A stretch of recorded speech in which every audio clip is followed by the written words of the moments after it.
তো বন্ধুরা, আজ সকাল থেকেই শুরু হয়ে গেছে রান্নার তোড়জোড়। অনেক কিছু রান্না হবে আজকে। ঠাকুমা এখানে বসে বসে সবজি কাটছে।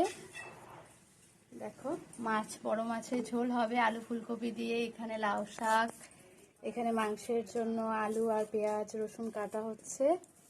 আবার লাউ দিয়ে কিছু একটা হবে, ডাল টাল হবে। আর মা করছে উনুনে রান্না। এই যে বাইরে এগুলো লাকড়ি দিয়ে, লাকড়ি তো না, গাছের ডাল টাল আর কি। মশলা বাটা হচ্ছে। এই যে মাংস ধুয়ে এনে রাখা হয়েছে। আর এই যে মাছের তেল, এই মাছের তেলটা দিয়ে কিছু একটা করবে। মাছটাও ধুয়ে আনা হয়েছে, এখন মাছ ভাজা করবে।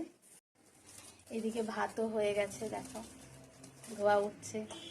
বেগুন কাটা হয়েছে, বেগুন হলুদ, তেল হলুদ লবণ লাগিয়ে রাখা হয়েছে, এখন বেগুন ভাজা হবে।